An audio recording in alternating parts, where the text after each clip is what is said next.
Tikrit, the fact that the Modi government has renewed focus on the northeastern region, especially the border regions, like you were saying about the Vibrant Villages program, there have been several airports that have been inaugurated or upgraded in the northeastern region in Arunachal Pradesh. Tezu Airport is there, which was inaugurated by PM Modi. Then there was Donye Polo Airport, which was upgraded.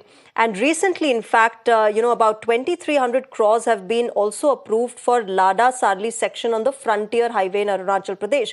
Basically, a lot of, emphasis on infrastructure strengthening in the northeastern region, specifically the border areas. But has this come too late for us to actually start Yes. focusing on that? Because China's already been doing that. You look at China, the Indo-China border, if you visit there, Chinese side has, great roads, smooth highways, infrastructure is very nicely built there. Have we been a little too late in realizing that we too need to strengthen our border areas with China? Shreya, you are absolutely right. From 1962 onwards, the policy of government of India during those days was the scorching earth policy, in terms of which there was no development that was done in the border regions, so that even if the Chinese ever come inside, they cannot go much. Now, that policy was disastrous. What happened is that because of lack of development, you had hundreds of villages getting empty because people were moving towards townships, district townships, or other big cities for the sake of job.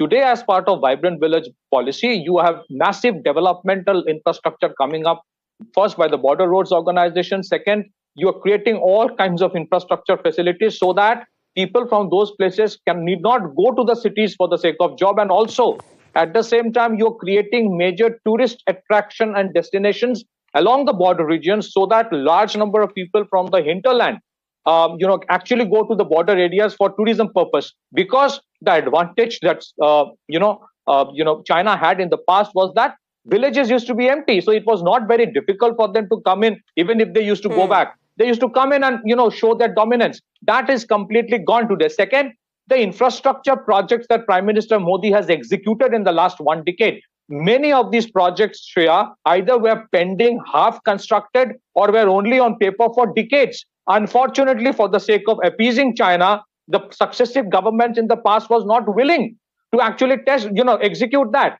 Likewise, the multiple re-entry vehicle, multiple independent re-entry vehicle, that is the Divyastra Agni 5 missile, which was tested. These capabilities India had in the past as well, but no test used to be done 10 years back or before that, because it would have antagonized China. Today, it has been shown to China, we don't want a war. There are enough opportunity for these two countries to coexist. But if push comes to a shove, we can reach Beijing and Shanghai as well. So I think today you have to speak to China from a position of strength, which India is doing today. And then that's the reason you see China at times is becoming far more, easier to deal with than what it was in the past. Yes, certain issues are there. It will be dealt with. But I'll tell you, there will be areas of convergence with China. There will be areas of divergence, and there will be areas of status quo. China knows, unlike in South China Sea, what they do, beyond the point, it is difficult to, meddle and browbeat India, because today's India is different. Had we started, Shreya, 30 years back, what we are doing in the last 10 years, things would definitely have been very different. We would have been a $10 trillion economy today than merely $4 trillion that what we are today. Okay, let me also ask Ravishankar Ravi ji, अब क्योंकि focus है कि कैसे आगे बढ़ना है, कैसे infrastructure हम स्ट्रेंथन कर रहे हैं, पीपल टू पीपल कांटेक्ट को स्ट्रेंथन कर रहे हैं, एक ग्राउंड सिचुएशन हमें समझाइए, क्या कुछ चैलेंजेस हैं, क्या कुछ कमियां अभी भी हमें पूरी करनी है नॉर्थ ईस्ट में, specifically the border areas? Shreya, आपने बहुत सही सवाल किया है। अभी 3 साल पहले ही मैं तिब्बत गया था, जो हमारा लास्ट उस साइड में चाइना का जो लास्ट हमारा जो इलाका, और तिब्बत में अब लास्ट नहीं है रविशंकर रवि जी, अब वो लास्ट विलेज नहीं है, अब वो गवर्नमेंट ने बोला है that's the first village, that is now being termed as the first village. Last से फर्स्ट कर दिया। I think that's also very important. China से आने में जब हम ये करते हैं तो हमारे देश का पहला वो गांव है, पहली जगह है तिब्बत। तो जहां पर वहां पर आर्मी वालों ने एक व्यवस्था कर रखी है कि दूरबीन से आप देख सकते हैं आसपास के इलाकों को।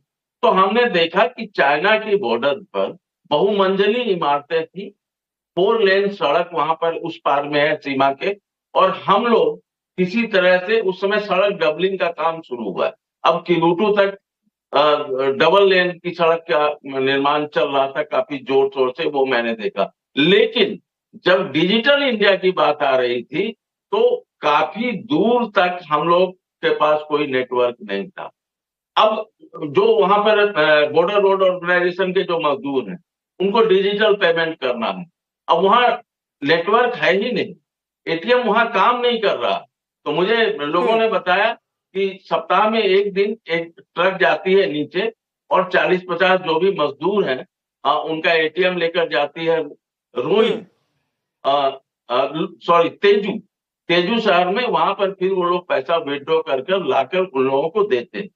तो ये जो कनेक्टिविटी का जो प्रॉब्लम है बॉर्डर एरिया में, सिर्फ बीएसएनएल के टावर कुछ जगहों पर दिखे जहां पर हम लोगों ने भी अपने घर वालों से या ऑफिस से बातचीत की, तो कनेक्टिविटी सबसे बड़ा प्रॉब्लम है। और रोड के मामले में बड़ा काम हो रहा है। अगर हम देखें तो पिछले 10 वर्षों में सीमा इलाकों में, चूंकि मैं बॉर्डर के इलाकों में जाते रहता हूँ, वो मेरा पैशन भी है कि उस तरह के इलाकों में जाना और लोगों की जिंदगी को समझना। तो रोड कनेक्टिविटी का काम हुआ है। अब कई जगह हमें इसके बॉर्डर बीआरओ के लोग बता रहे थे कि कुछ ऐसे इलाके हैं नदी को हम लोग सूखे के दिन में ही बड़ी बड़ी मशीनों को पार करा देते हैं, क्योंकि जैसे ही बारिश होगी बड़ी मशीनें उस पार नहीं जा पाएंगी उस सड़क से, जो सड़क की जरूरत है। तो वो सारे काम को करने की जरूरत है जो अब हो रहा है। ट्रांस अरुणाचल का जो था, अरुणाचल के सभी सीमावर्ती इलाकों को जोड़ना एक सड़क लाइन से, इस योजना की घोषणा अटल बिहारी वाजपेयी जी ने अपने काल में की थी। उस दिशा में काम हो रहा, क्योंकि सिर्फ आपको हमारी अपनी सेना की ताकत को तो बढ़ाना ही है, लेकिन सीमा पर बसे लोग हमारे लिए सबसे बड़े सुरक्षा प्रहरी हैं। कारगिल में आप देखिए सबसे पहली सूचना वो भेड़ चराने वाले लोगों ने भी दी थी। बिल्कुल रविशंकर रवि जी, आपने एक बहुत इंपॉर्टेंट पॉइंट बोला जी। I think people at the border villages are extremely significant. Patikrit, you wanted to make a point. Please go ahead and then I'll wrap this up.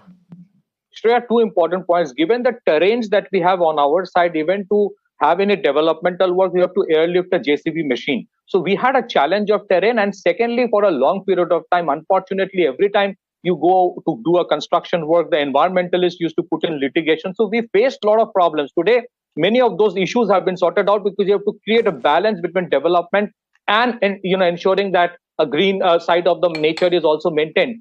We face certain needling issues from our side, not from the Chinese at times. So I think those issues have been sorted out in the last 10 years. Yeah. You are right. Probably if we had started 10 years, 30 years back, it would have been a different ballgame altogether. But good thing is that at least we have started 10 years back. Things are today far better off. The people in the borders are far more confident today than probably what they were 10 years back. So I think progress has been made. Next 10 years will be a game changer.